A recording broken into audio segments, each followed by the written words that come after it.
Welcome to Lecture 4.3, Polynomial Division, the Remainder Theorem, and the Factor Theorem. This is a tough section, so pay close attention, rewind if you need to. I've tried to do it all step by step to make it easier, but just keep practicing and do lots of problems. Our brief pause today is about goal setting and then following through with a plan. Our first quote here, a goal without a plan is only a dream. It's really important to set goals, even right where you are now, and to make sure that the goals that you're setting are your goals, not goals that someone else is telling you or something you're just reading, but really that are connected more deeply with you. When I started college, before I started college in high school, I wanted to be a teacher. And in high school, my guidance counselors really leaned and pushed me towards engineering because I was pretty good in math and science. And engineering has always been, a good career choice as far as pretty good pay and plenty of jobs. And teaching is certainly not that. And so I just listened to people around me. It wasn't until my junior year of college that I even connected that the classes that I didn't really enjoy that much, the engineering classes, I have a bachelor's of science in electrical engineering, were not things that I was particularly interested in or passionate about. But by the time I was a junior, I had taken a lot of classes and I would have had to start over, and I just did not want to do that. And so I finished my bachelor's in electrical engineering and then immediately went into an MBA program. I don't regret so much those choices, but I think that if I had been a little bit more self-aware and people weren't trying to tell me what I should do, instead of allowing me to kind of pursue my own path, it would have been much better in my plan, in my idea, in my thoughts. Once you have a goal, it may seem a lofty goal, and hopefully it is a lofty goal. It may seem a long way to get there. If you want to be a doctor, it'd be 10 years. But guess what? If you're still alive in 10 years, you're going to be here. So there's something you've got to be doing between now and then anyway. So we often look at these big goals and think, oh, it's too much to do. But we can often think as well of what's one step to move me towards that goal.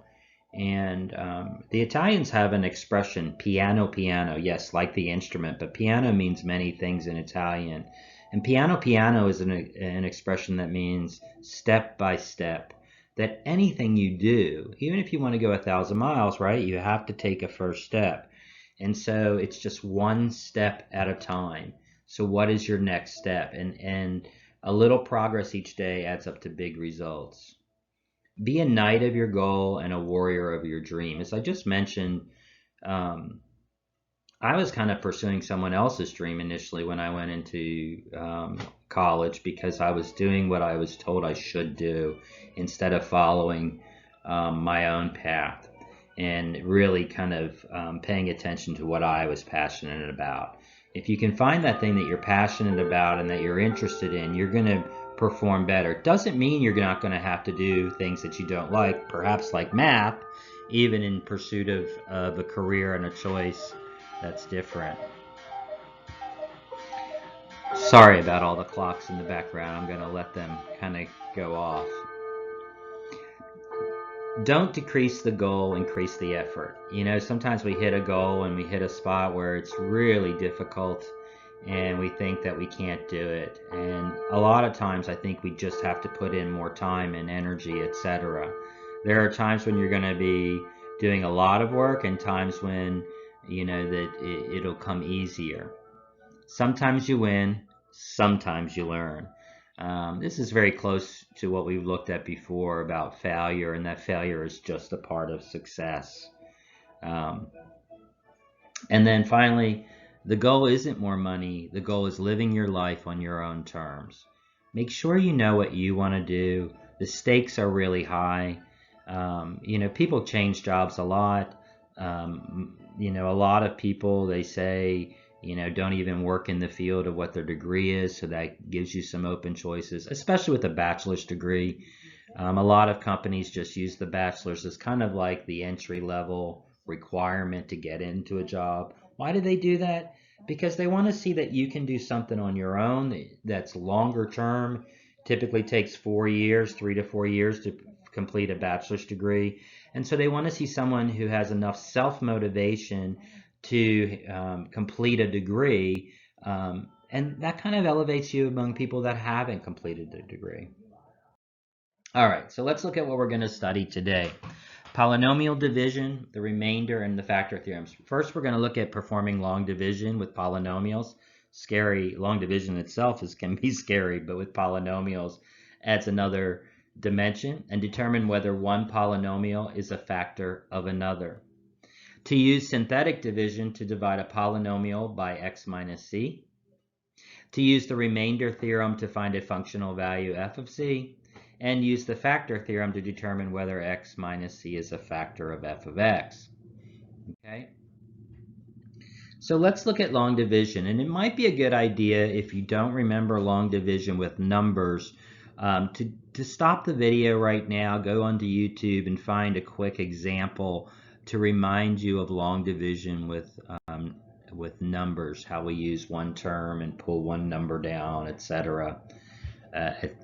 But when we divide one polynomial by another, we obtain a quotient and a remainder. And if the remainder is 0, then the divisor is a factor of the dividend. Now, this isn't saying anything different. For example, if we say 12 divided by 3, if we do 12 divided by 3, this equals 4 with a remainder of 0. So we know that that 3 is a factor of 12. If I did 12 divided by 5, I would get 2 point something, or 2, with a remainder of 2. And because the remainder is not 0, we know that 5 is not a factor of 12, not what we call a factor. Okay? So now let's see how we divide one polynomial by another. Divide to determine whether x plus 3 and x minus 1 are factors of x cubed minus 2x squared plus 5x minus 4. So what we're going to do is we're going to divide x plus 3 into that long polynomial. And then we're going to do the same thing with x minus 1.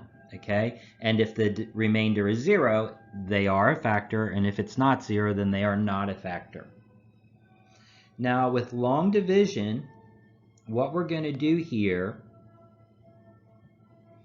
is we're going to look at the first terms. Just like when we're doing long division with numbers, we take the number outside and we first look at the first digit, will it go in there? Then look at 2 digits, will it go in there? Look at 3 digits, will it go in there? And as soon as it will go in there a number of times, we find out how many times, put that number on top, multiply through, and subtract. We're going to do a similar thing here.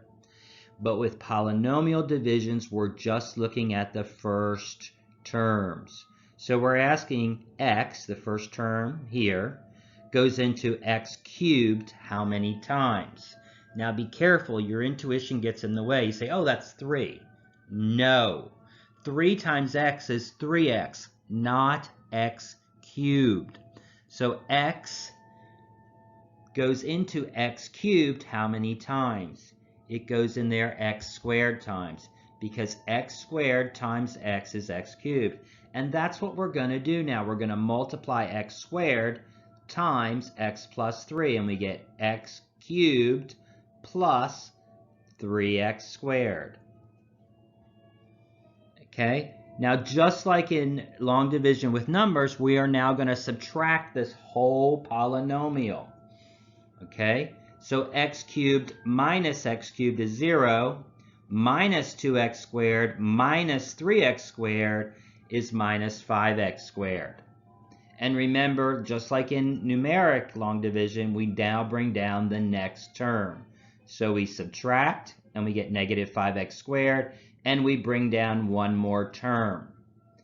Now we just repeat like we do in long division. Instead of focusing on the top row, now we say This goes into this, what we just pulled down, okay? Again, we're going to focus on the first term. X goes into negative 5x squared how many times? What times x gives me negative 5x squared? Well, that's a negative 5x because minus 5x times x gives me negative 5x squared. I'm going to multiply through, and I'm going to get negative 5x squared. Negative 5x times positive 3 gives me negative 15x. Again, I'm going to subtract. Negative 5x squared minus 5x squared is 0.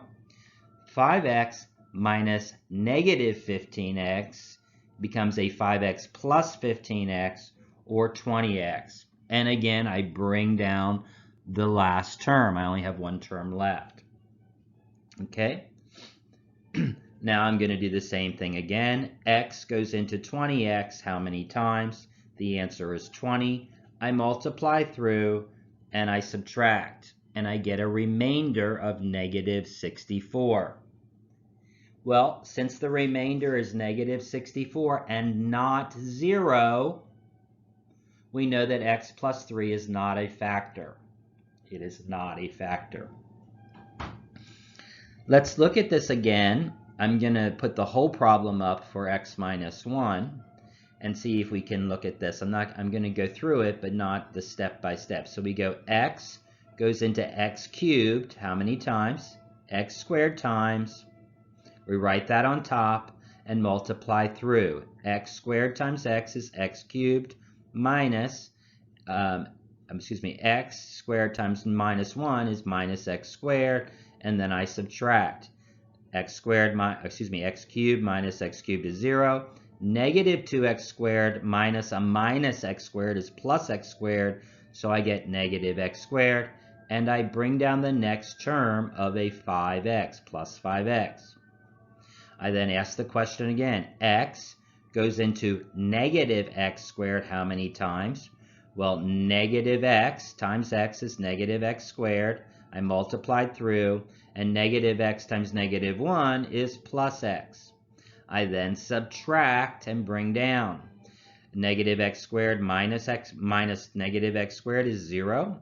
5x minus x is 4x, and bring the minus 4 down.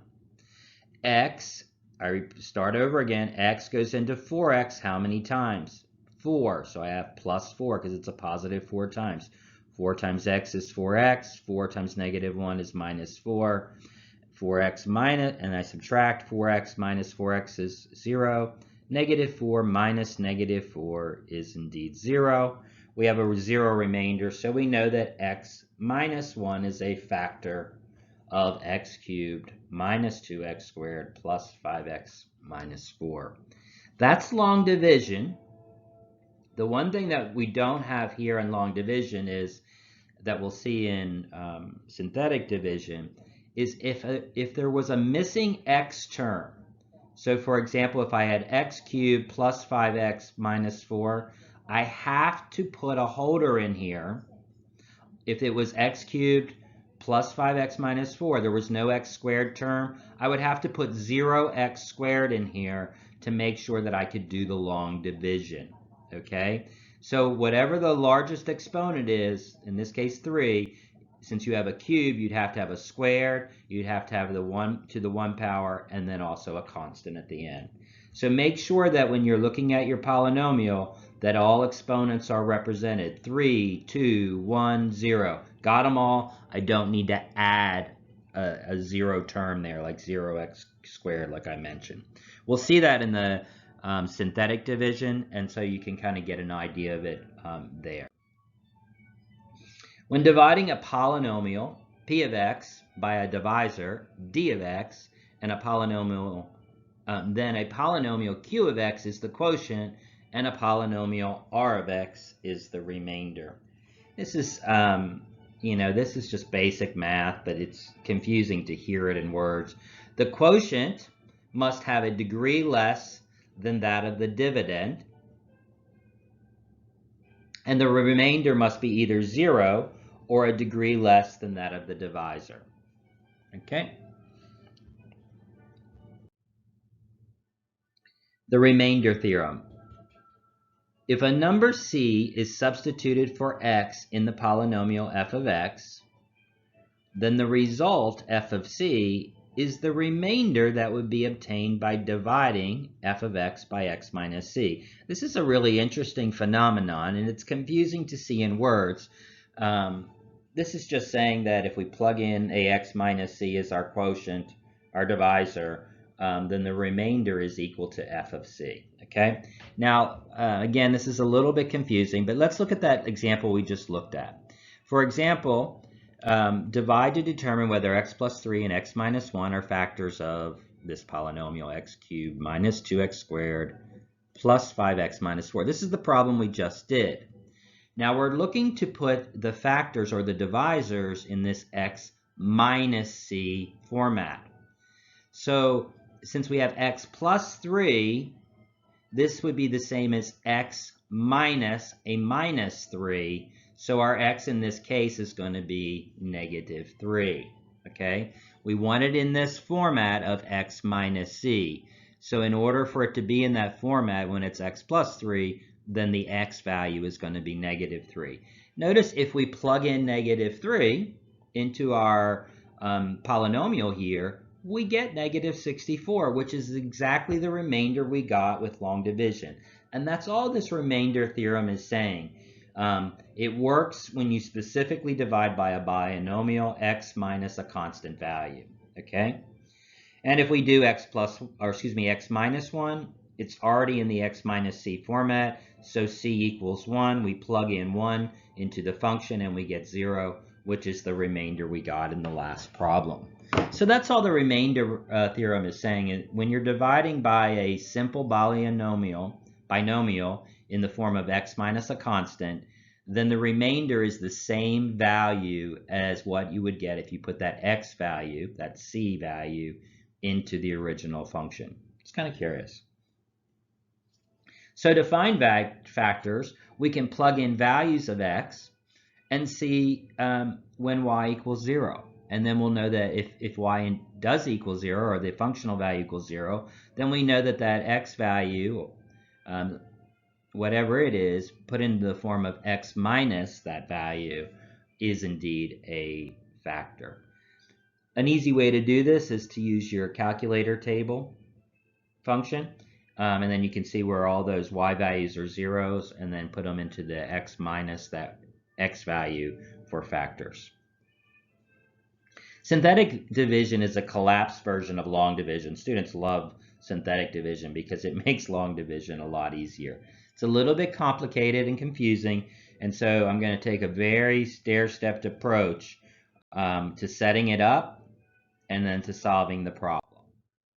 So use synthetic division to find the quotient and remainder. Now this is used in the same kind of fashion when we're dividing by x minus c. Okay, so in order to use synthetic division, you need the x minus c format.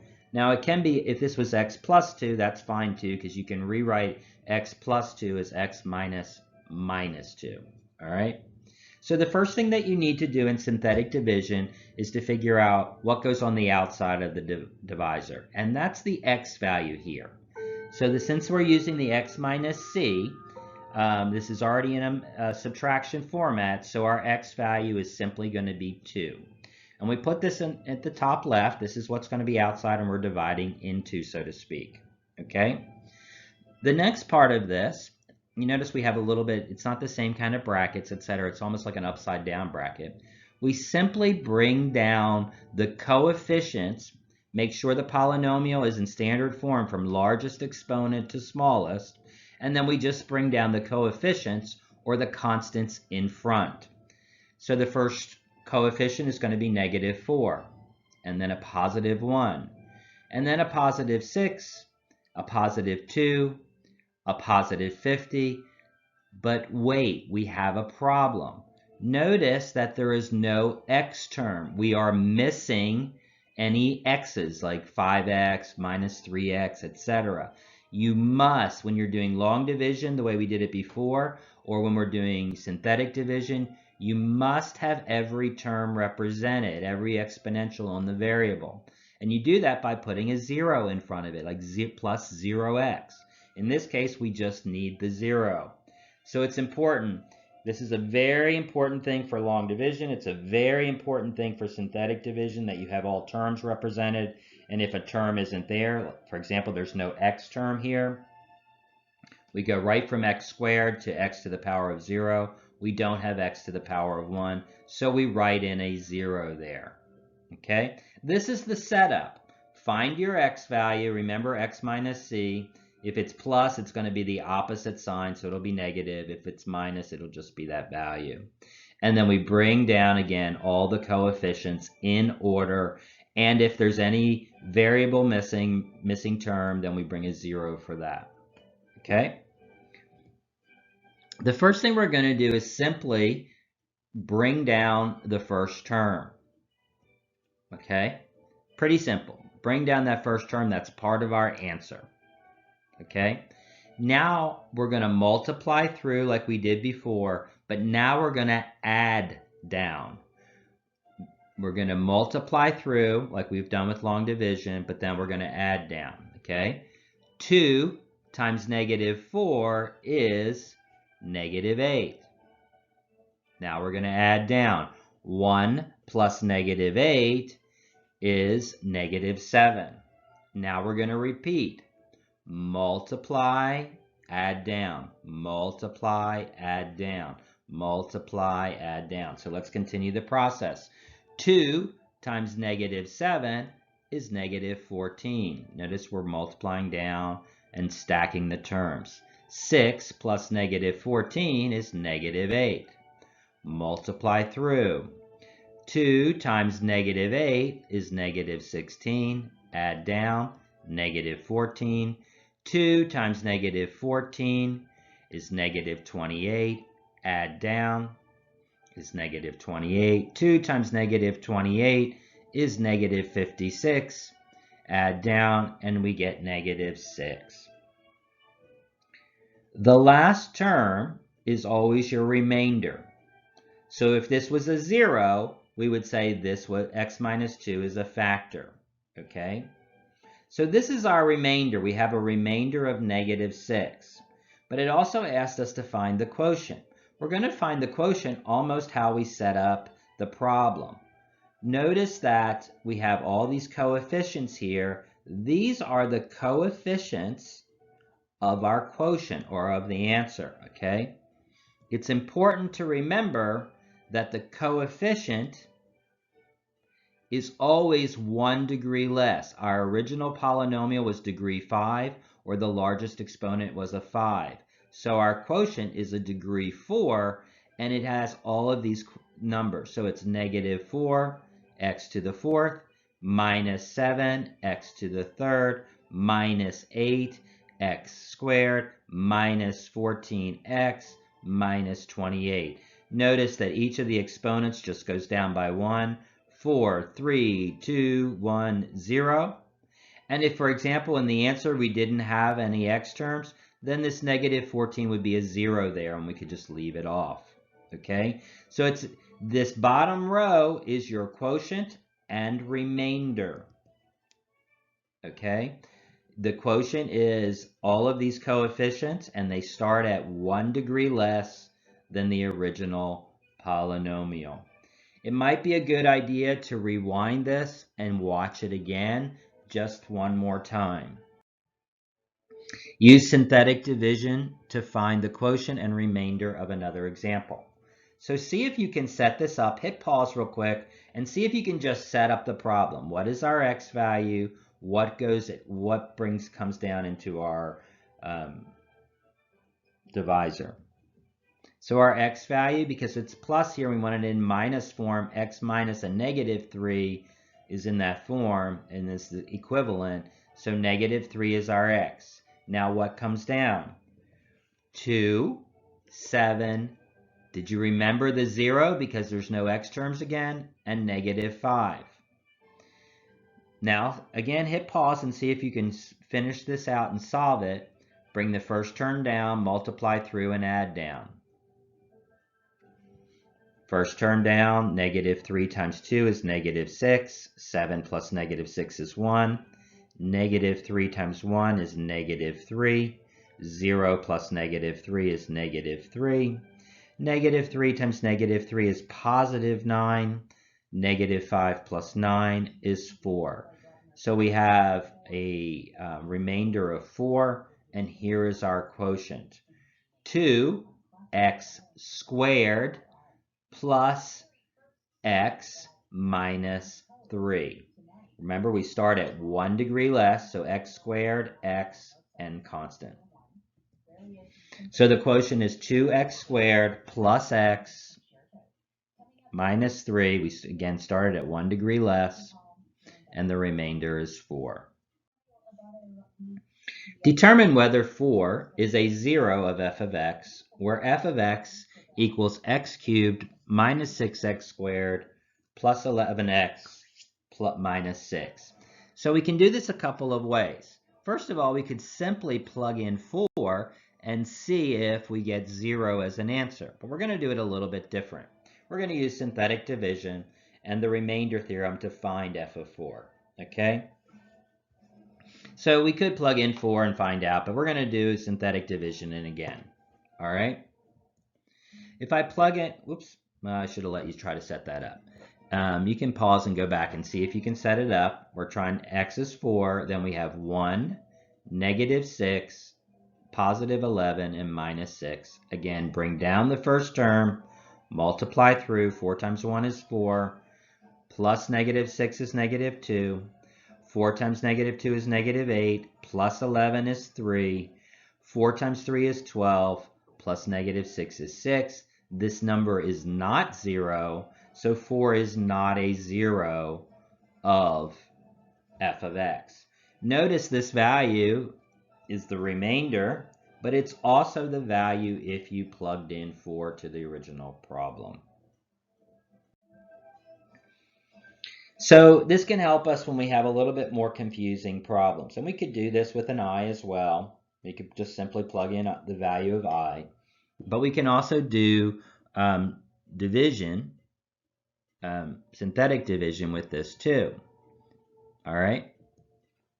So I is our value of x. 1 minus 3 plus 1 and minus 3 are our top row. We bring down the first term and we multiply through. I times 1 is I. Negative 3 plus I is negative 3 plus I. I times negative 3 plus I is negative 3i minus 1. Well, plus 1 and that, we get just negative 3i. And I times negative 3i gives us negative 3i squared. Well, I squared, if you remember, is negative 1. So we get negative 3 times negative 1 gives us positive 3. And when we add, we get 0. So we can see here that f of I equals 0. Then the number I is a 0 of f of x. Let's look at one more example and one more theorem. The factor theorem says that for a polynomial f of x, if f of c equals 0, then x minus c is a factor of f of x. They're all very closely related. So if we plug in a value of x, let's say we plug in x equals 3 into the function and we get 0, then we know that x minus 3 is indeed a factor of that polynomial. We can use this to kind of solve for difficult factoring problems. Let f of x equals x cubed minus 7x plus 6, factor f of x, and then solve the equation f of x equals 0, which means to find all the zeros of the function. Well, this is not easy to factor. We don't have any method for this. We start with a cube, so we can't use our trinomial method because normally we use those for squares. If it's a larger power of x, then we typically have 4 terms and we can do factor by grouping. So none of those work. So we need to find a factor of x, some x value that makes this go to 0, and then we can figure out the other factors that are left. So we look for linear factors of the form x minus c, and here we're just going to try x equals 1, and a lot of times we do this Trial and error.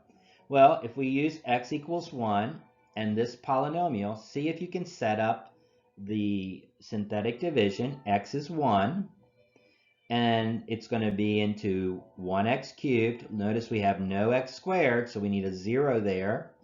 Negative 7 in front of the x, and then a 6. So we should have 1, 0, negative 7, 6. And then we're going to do the the synthetic division. Bring down the first term. 1 times 1 is 1, plus 0 is 1. 1 times 1 is 1, plus negative 7 equals negative 6. 1 times negative 6 is negative 6, plus 6 is 0. So indeed, x minus 1 is a factor of this original polynomial. And what's another factor? Right here, right? Because this is the divisor right here, no, the quotient. We get 1x squared minus x minus 6. Since x minus 1 is a factor, we know that this is the other factor, x squared plus x minus 6. Remember, we start 1 degree less than the original polynomial. Okay? Well, this is now simple to factor into x plus 3 and x minus 2. So our factors for f of x are x minus 1, x plus 3, and x minus 2. From there, we can find all of the values that make f of x 0. They would be positive 1, negative 3, and positive 2. Okay, so we can see that this can really help us factor things that are difficult, factor polynomials that are difficult to factor. If we can find 1, 0, then we're left with a simpler polynomial that we might be able to factor. That's the end of today's lecture. I know this is a challenging topic, but watch it a couple times, look at some other videos perhaps on YouTube or at Khan Academy, and reach out if you need help.